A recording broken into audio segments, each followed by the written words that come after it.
Επεισοδιακός ήταν ο πρώτος αγώνας του Κυπριακού Συνδέσμου Αυτοκινήτου, το Ράλι Λεμεσός. Ο μονοήμερος αγώνας ξεκίνησε με τον Κωνσταντίνο Τιγκυρίδη και τον Παναγιώτη Σάλο να αγωνίζονται με το Subaru Impreza, το οποίο βοήθησε τον Λευκοσιάτη οδηγό να κερδίσει το Πανκύπριο πρωτάθλημα του 2009. Ήταν όμως λίγο ξεπερασμένος στη τεχνολογία από αυτό των αντιπάλων του. Ο Τιγκυρίδης όμως δεν φάνηκε να αντιμετωπίζει ιδιαίτερο πρόβλημα.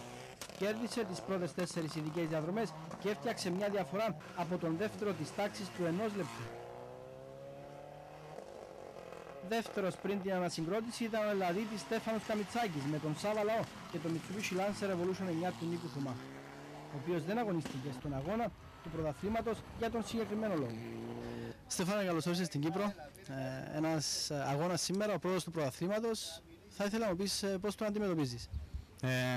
Ερχόμενος εδώ πέρα, το μυαλό μου ήταν μόνο σαν προπόνηση για να τον κάνω να εξοικειωθώ με το χώμα όσο δυνατόν καλύτερα γίνεται, έτσι ώστε να πρωταγωνιστήσω στην Ελλάδα στο ραλί της Ελλάδας, στο ελληνικό πρωτάθλημα.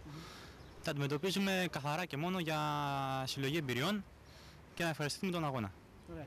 Υπάρχουν κομμάτια που θα σε βοηθήσουν και στην Ελλάδα, αλλά υπάρχουν και ασφάλτινα κομμάτια τα οποία δεν ξέρω αν έχεις ξαναγωνιστεί σε τέτοιου είδους επιφάνεια με τέτοιο αυτοκίνητο. Γενικά είναι όλα πρώτη φορά. Πρώτη φορά το αυτοκίνητο, πρώτη φορά με αυτή την ομάδα, πρώτη φορά με τον συνοδηγό μου, πρώτη φορά σε αυτούς τους δρόμους. Όλα είναι πρώτη φορά, είναι όλα καινούργια εμπειρία. Εγώ πραγματικά το ευχαριστήκαμε πάρα πολύ. Κοιτάω να αποκομίσω ό,τι δυνατόν είναι προς όφελός μου. Οι ειδικές διαδρομές είναι δύσκολες, είναι εύκολες? Δεν έχω αγωνιστεί σε άλλες, δεν ξέρω, μου φαίνονται μια χαρά, τεχνικές πολύ. Ευχαριστήθηκα που έκλεισε η δεύτερη ειδική, γιατί δεν μ' άρεσε το υπόλοιπο κομμάτι. Προς το παρόν όλα μου αρέσουν, είναι πάρα πολύ ωραίος αγώνας. Είσαι στη δεύτερη θέση.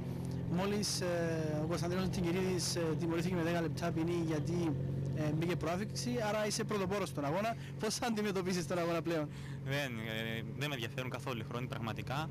Ήρθα κανονικά μόνο για να το διασκεδάσω, να μαζέψω εμπειρίες. Δεν με ενδιαφέρουν οι χρόνοι πραγματικά. Τρίτος, μετά τις 4 πρώτες ειδικές, ήταν ο Μιχάλης Ποσίδιας με τον Φάνο Χριστοφή και το Lancer Evolution. Ξεκινήσαμε καλά, σταθερά, να μην κινδυνεύσουμε κάπου, να δούμε τον ρυθμό πώς πάει και προς το παρόν πηγαίνουμε πάρα πολύ καλά. Οι ειδικές διαδρομές μπορώ να σου πω είναι ωραίες, εντάξει κάποια σημεία που υπάρχει κάποια λάσπη είναι λίγο επικίνδυνα, πρέπει να είσαι προσεκτικός. Μετά που στο δεύτερο σχέδιο που θα ξεκινήσουμε πιστεύω να πήγαμε καλύτερα, γιατί τώρα ξέρουμε και τα σημεία που έχει ηλιαστερό δρόμο, να πάμε πιο καλά. Ο Δωρος Λουκαίδης με συνοδηγό τον Στέλιο Ηλία αποχώρησε μετά το τέλος της τρίτης ειδικής με χαλασμένο τούρκο και ενώ βρισκόταν στην τρίτη θέση της γενικής. Εντάξει, ξεκινήσαμε με καλή προετοιμασία στον αγώνα τούτο.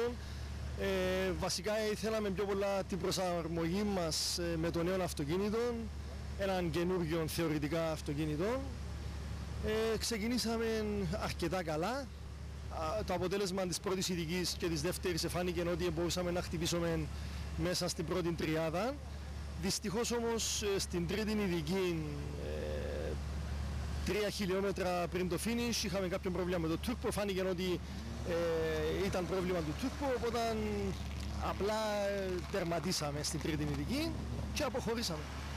Ναι, ο Δώρος ήταν ένας καθαρά ασφάλτινος οδηγός, τρέχοντας σε πίστες. Ξεκίνησε με έναν διαφορετικό αγώνα, ένα ράλι χωμάτινο κυρίως εδώ, με άλλες συνθήκες. Μπορώ να πω ότι προσαρμόστηκε αρκετά σύντομα.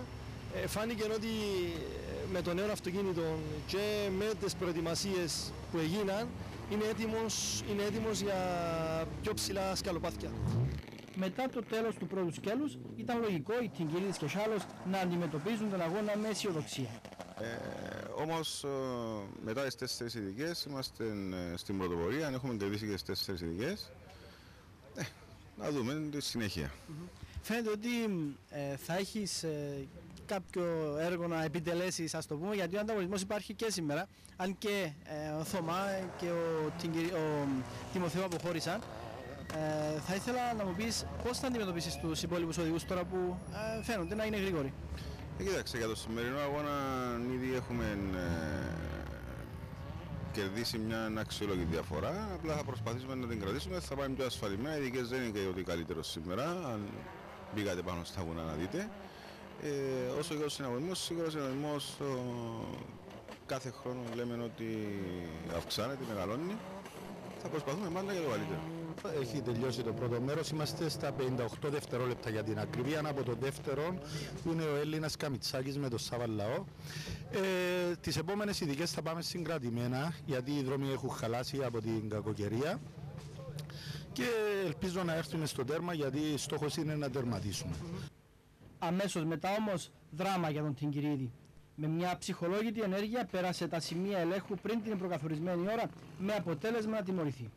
Η πρώτη τιμωρία για τον περσινό πρωταθλητή ήταν 10 λεπτά χρόνος ποινής για προάφιξη, η οποία του δόθηκε από τον Αλτάρχη λίγο πριν την έναρξη της τελευταίας ειδικής. Η τελευταία ειδική τώρα ήταν και η μοναδική την οποία ο Τιγκυρίδης δεν κέρδισε, με αποτέλεσμα να τερματίσει πέμπτος, 8 λεπτά και 27 δευτερόλεπτα πίσω από τον νικητή. Ο Κύπριος οδηγός μετά το τέλος του αγώνα έκανε ένσταση και οι αγωνοδίκες έκριναν ότι κινήθηκε με την όπισθεν διασταυρώνοντας το σημείο ελέγχου με αποτέλεσμα να τον τιμωρήσουν με αποκλεισμό. Τον αγώνα τελικά κέρδισε ο νεαρός Καμιτσάκης, ο οποίος έτρεχε για πρώτη φορά σε αγώνα ράλι. Κέρδισε μάλιστα την τελευταία ειδική με 3 δευτερόλεπτα διαφορά από τον Κύπριο πρωταθλητή. Ο Στέφανος, για να καταλάβεις, δεν πήγε ποτέ του να δει Ακρόπολης. Ο άνθρωπος δεν είχε σχέση με τα ράλι. Ούτε έτσι αγάπη είχε. Είχε αγάπη με την πίστα και τη φόρμουλα και τα κάρτ.